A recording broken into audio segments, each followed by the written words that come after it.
High বন্ধুরা, আজকে আমি একটা রেসিপি নিয়ে আসছি। সেটা হচ্ছে সিম পোস্ত। আর এই সিম পোস্ত বানানোর জন্য আমি প্রথমে সিমগুলো কেটে নিয়েছি, কেটে ভালো করে জল দিয়ে ধুয়ে নিলাম। এবার আমার সিমগুলো ধোয়া হয়ে গেছে। এবার এই সিম পোস্ত বানানোর জন্য যেগুলো মশলাগুলো লাগবে সেগুলো আমি বলে দিচ্ছি। এখানে কি কি আছে। এখানে আছে পোস্ত বাটা, কাঁচা লঙ্কা কুচি, আর জিরে গুঁড়ো, আর এখানে হচ্ছে হলুদ গুঁড়ো, এখানে হচ্ছে লঙ্কার গুঁড়ো, এটা হচ্ছে লবণ, এখানে চিনি, আর এখানে হচ্ছে রসুন কুচি।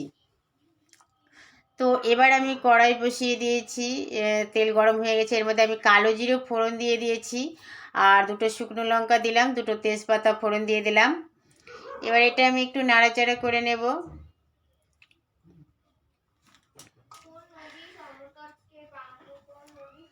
এরপরে এর মধ্যে দিয়ে দিচ্ছি আমি রসুন কুচিগুলো। রসুনগুলো একটু ভাজা করে নেব, লাল লাল করে।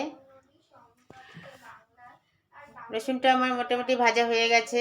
এর মধ্যে আমি এখন দিয়ে দিব, এর মধ্যে দিলাম লবণ। লবণ দিয়ে এটা একটু নাড়াচাড়া করে নিলাম। এরপরে দিয়ে দেবো এর মধ্যে হলুদ। হলুদটা দেওয়া হয়ে গেছে। এবার এখানে লঙ্কার গুঁড়ো মিক্সড করব আমি। এখানে লঙ্কার গুঁড়ো দেওয়া হয়ে গেছে। এরপরে আমি কাঁচা লঙ্কা দিয়ে দিলাম। কাঁচা লঙ্কাগুলো নেড়েচেড়ে ফ্রাই করে নিলাম। এবার আমি এর মধ্যে দিয়ে দিলাম জিরে গুঁড়ো। জিরে গুঁড়োটা দিয়ে এবার একটু ভালো করে আমি ফ্রাই করব।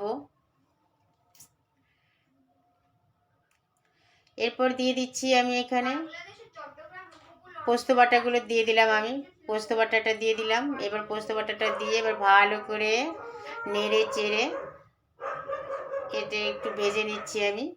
এবার ওই বাটিতে একটু জল দিয়ে, এই জলটাও আমি দিয়ে দিচ্ছি এখানে। মশলাটা আমার মোটামুটি কষানো হয়ে গেছে।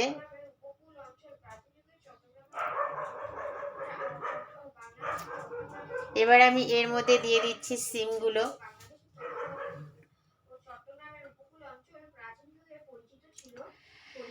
সিমগুলো দেওয়া হয়ে গেল আমার।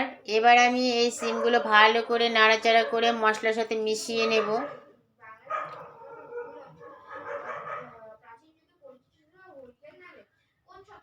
দেখতে পাচ্ছ বন্ধুরা কি সুন্দর কালার হয়েছে। এটা আমি নাড়াচাড়া করে আমি মিশিয়ে নিলাম। এবার আমি এটা ঢাকা দিয়ে দিচ্ছি। 5 থেকে 7 মিনিটের জন্য আমি এটা ঢাকা দিয়ে দেব। আর আঁচটা আমি মিডিয়াম করে দেব। এবার 7 মিনিট পরে আমি এটা ঢাকনাটা খুলে নিলাম। খুলে দেখতে পাচ্ছ কি সুন্দর হয়ে গেছে আমার মোটামুটি এটা। এবার আমি ভালো করে নাড়াচাড়া করে নেব। নাড়াচাড়া করে এর মধ্যে দিয়ে দেব আমি অল্প চিনি দিয়ে দেব। আমি হাফ চা চামচ চিনি দিয়ে দিলাম। চিনি দিয়ে এবার আমি এটাকে ভালো করে মিক্স করে নেব। চিনিটা মিশিয়ে নেব। চিনিটা আমার মেশানো হয়ে গেছে। এবার আমি এটা নামিয়ে নেব। এটা আমি নামিয়ে নিয়ে দেখো কি সুন্দর করে ডেকোরেশন করে নিয়েছি। দেখতে কতটা ভালো লাগছে। দেখতেও যেরকম ভালো লাগছে সেরকম খেতেও ভালো লাগে। আমার রেসিপিটা রেডি হয়ে গেছে। Bye, tata.